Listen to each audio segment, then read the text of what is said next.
नमस्कार दोस्तों, मैं अर्जुन आपका स्वागत करता हूँ स्टी बाय अर्जुन के यूट्यूब चैनल में। तो दोस्तों आज की हमारी क्लास है मुगल साम्राज्य की। दोस्तों आज की हमारी पहली क्लास है, तो दोस्तों वीडियो को अंत तक जरूर देखना ताकि सभी क्वेश्चन जो है आपको आसानी से याद हो जाएं। साथ ही दोस्तों अगर आप हमारे चैनल पर पहली बार आएँ तो हमारे चैनल को भी सब्सक्राइब कर लीजिएगा, साथ ही बेल आइकन को प्रेस कर लीजिएगा ताकि हमारे आने वाले वीडियो का नोटिफिकेशन जो है आप तक पहुँचता रहे। तो चलिए दोस्तों वीडियो को स्टार्ट करते हैं। आज की हमारी क्लास होती है मुगल साम्राज्य की पहली क्लास। मुगल साम्राज्य दोस्तों मुगल साम्राज्य का शासनकाल जो है 1526 से लेकर 1857 ईस्वी तक जो है रहा था, और बीच में 1540 से लेकर 1555 तक जो है 15 वर्ष के लिए जो है सूरी साम्राज्य जो है आ जाता है।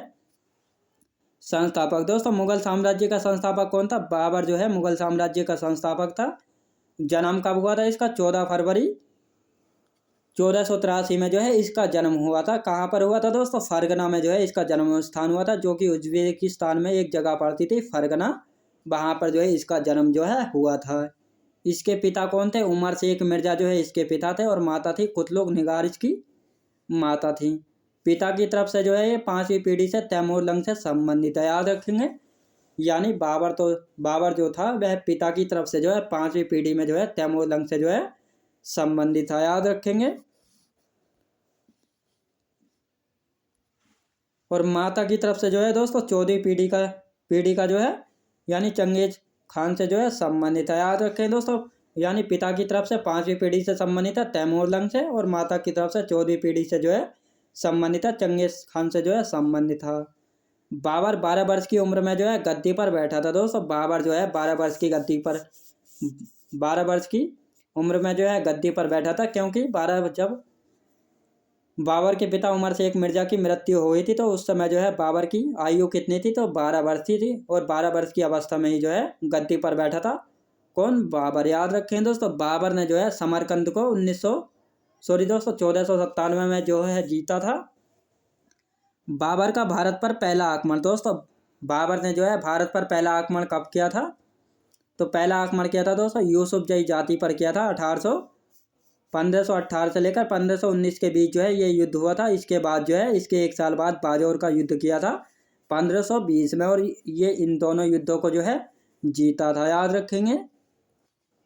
अब आते हैं दोस्तों बाबर की लाहौर विजय। बाबर की लाहौर विजय कब हुई थी? 1524 में जो है बाबर की जो है लाहौर विजय हुई थी। यानी बाबर ने जो है 1524 में जो है लाहौर पर जो है आक्रमण किया था और उसको जो है विजित किया था। अब आते हैं दोस्तों बाबर के 4 प्रमुख युद्ध। बाबर के 4 प्रमुख युद्ध, यहाँ से जो है दोस्तों सबसे ज़्यादा क्वेश्चन जो है देखने को मिलता है, तो इनको जो है याद करना है बिल्कुल।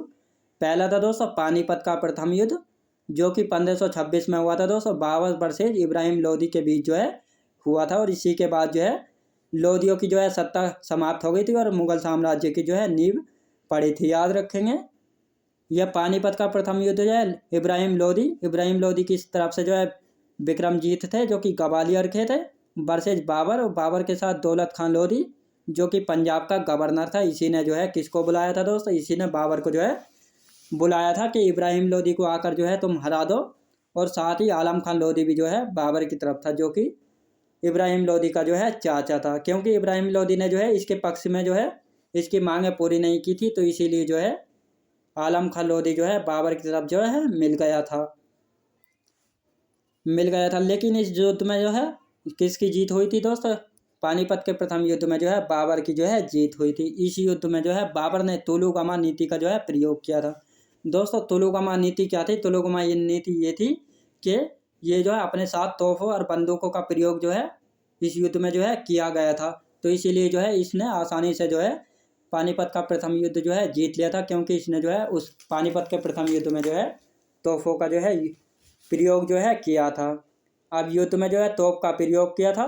तोप का संचालन यानी जो तोप डिपार्टमेंट था उसका संचालन किसके हाथों में था? तो उस्ताद कुली खां के हाथों में जो है तोप का जो है संचालन था। बंदूक संचालन यानी बंदूक डिपार्टमेंट तो जो था उसका संचालन कौन करता था? उसका संचालन किया था मुस्तफ़ा ने, जो कि एक शूटर था, याद रखेंगे।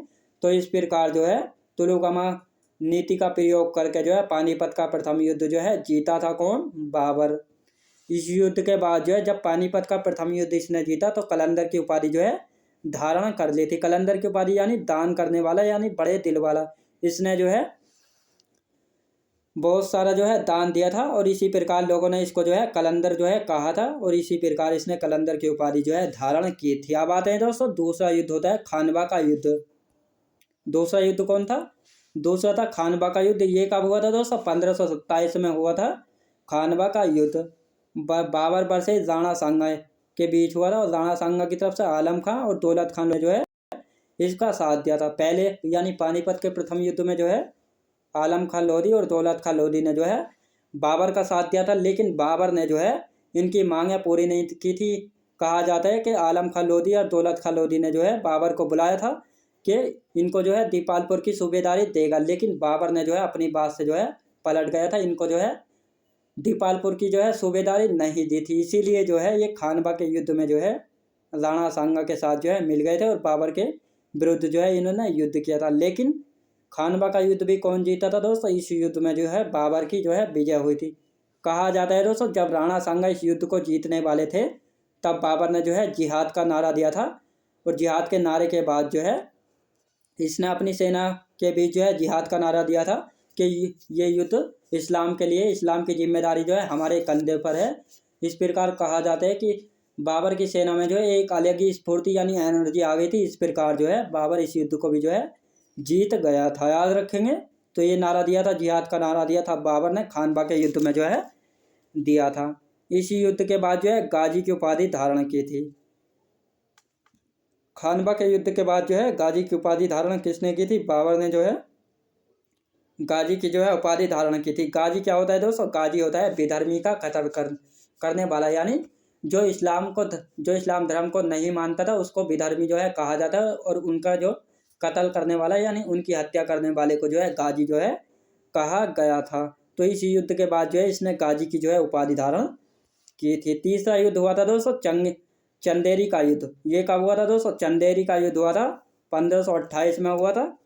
ये होता बाबर वर्सेस मेदिनी राय के बीच। दोस्तों मेदिनी राय ने जो है बाबर की शर्तें जो है नहीं मानी थी और इसकी अधीनता जो है स्वीकार नहीं की थी। इस प्रकार जो है मेदिनी राय ने जो है युद्ध किया था और इस प्रकार ये युद्ध में जो है हार गए थे। चंदेरी के युद्ध में भी दोस्तों किसकी विजय हुई थी? बाबर की जो है विजय हुई थी चंदेरी के युद्ध में भी। अब आता है दोस्तों घाघरा का युद्ध। घाघरा का युद्ध आता है अब। घाघरा का युद्ध कब हुआ था दोस्तों? 1529 में जो है घाघरा का युद्ध जो है हुआ था। बाबर वर्सेस महमूद लोधी, शेरशाह सूरी और नुसरत खां के बीच जो है हुआ था, याद रखेंगे। यानी एक तरफ बाबर था और एक तरफ जो है महमूद लोधी, शेरशाह सूरी और नुसरत खां, ये तीनों एक साइड थे। पानीपत के प्रथम युद्ध में दोस्तों शेरशाह सूरी जो है बाबर की तरफ से लड़ रहा था, लेकिन घाघरा के युद्ध में जो है शेरशाह सूरी जो है बाबर के खिलाफ था, जो कि लोधियों की तरफ जो है मिल गया था। और यह युद्ध जो है जल और थल दोनों पर जो है लड़ा गया था, याद रखें दोस्तों। घाघरा यानी घाघरा नदी के तट पर जो है लड़ा गया था, यानी यह जल में भी लड़ा गया था और जमीन पर भी, इसीलिए जो है इस युद्ध को कहा गया है जल और थल दोनों पर जो है लड़ा गया था घाघरा का युद्ध। साथ ही दोस्तों इस युद्ध में जो है किसकी विजय हुई थी? इस युद्ध में जो है बाबर की जो है विजय हुई थी। यानी ये चारों युद्ध कौन जीता था? तो बाबर जो है इन चारों युद्धों को जो है जीता था। अब देखते हैं दोस्तों बाबर का शासनकाल। बाबर का शासनकाल दोस्तों बाबर का शासनकाल जो है 1526 से लेकर 1530 तक जो है गद्दी पर रहा था। यानी इसका शासनकाल जो है 4 वर्षों का जो है इसका शासनकाल जो है रहा था। बाबर की आत्मकथा दोस्तों बाबर ने जो है अपनी आत्मकथा जो है स्वयं लिखी थी। यानी अपनी आत्मकथा लिखने वाला मुगल साम्राज्य का पहला शासक कौन था? तो बाबर था, जिसने बाबरनामा लिखी थी। और बाबरनामा को दोस्तों तुजुक बाबरी के नाम से भी जो है जाना जाता है। किस भाषा में लिखी थी? चगताई तुर्क भाषा में जो है लिखी थी, याद रखेंगे। चगताई तो दोस्तों इसकी जाति थी और चगताई तुर्क भाषा में इसको लिखा था, इसीलिए कहा जाता है चगताई तुर्क भाषा में जो है बाबरनामा लिखी थी। बाबर ने अपनी आत्मकथा, याद रखेंगे।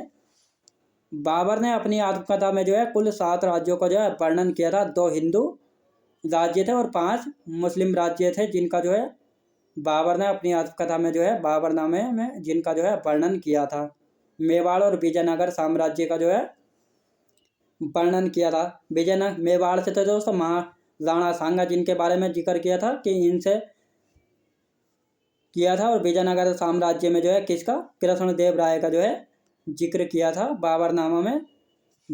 बाबर ने। आप देखते हैं दोस्तों 5 मुस्लिम राज्य कौन कौन से थे जिनका जो है बाबरनामा में जो है वर्णन किया गया है बाबर के द्वारा। दिल्ली, मालवा, बंगाल, बैमनी और गुजरात, इन पांचों का जो है बाबर ने, ये 5 मुस्लिम राज्य थे जिनका जो है वर्णन किया था बाबरनामा में। और 2 हिंदू राज्य थे, मेवाड़ और विजयनगर। आत्मकथा लिखने वाला पहला शासक था दोस्तों, आत्मकथा लिखने वाला जो है पहला शासक था मुगल काल का, याद रखेंगे। यानी बाबर जो है मुगल काल का संस्थापक था और साथ ही जो है अपनी आत्मकथा लिखने वाला जो है पहला शासक था मुगल काल का। बाबरनामा का जो है सबसे पहले अनुवाद किसने किया था, यानी बाबरनामा का जो है सबसे पहले अनुवाद किया था पायंदा खां ने किया था फारसी भाषा में। पायंदा खां के बाद जो है इसने अपनी आत्मकथा में जो है कृष्ण देव राय को जो है, जो कि विजयनगर साम्राज्य से संबंधित है, सबसे शक्तिशाली जो है शासक बताया, याद रखेंगे। कथा में कृष्ण देव राय को जो है शक्तिशाली शासक जो है बताया था। बाबर का मकबरा दोस्तों, बाबर का मकबरा कहाँ पर है? बाबर का मकबरा जो है पहले आरामबाग आगरा में था, लेकिन बाद में जो है काबुल अफगानिस्तान में इसकी बीवी जो है बाबर की अस्थियों को लेकर जो है काबुल में दफना दिया गया था। काबुल जो कि वर्तमान में अफगानिस्तान में जो है पड़ता है। बचपन का नाम क्या था? मोहम्मद जहीरुद्दीन जो है इसका बचपन का नाम था। इसके 4 बेटे थे, हुमायूं, कामरान, अस्करी और हिंदाल, ये इसके 4 बेटे थे। और आगे चलकर जो है इसके बाद जो है इसका उत्तराधिकारी जो है हुमायूं जो है रहेगा। हुमायूं 1530 से लेकर दोस्तों 1540 तक जो है गद्दी पर रहता है। और 1540 से 1555 तक जो है कौन आ जाता है? सूरी वंश आ जाता है। और 1555 के बाद जो है फिर से जो है हुमायूं जो है आ जाता है। तो आगे की क्लास जो है दोस्तों हम कल को पढ़ेंगे। तो दोस्तों मैं उम्मीद करता हूँ आपको वीडियो क्वालिटी, कंटेंट वगैरह सभी कुछ आपको पसंद आया होगा। पसंद आया हो तो लाइक से और सब्सक्राइब करना बिल्कुल भी ना भूलें।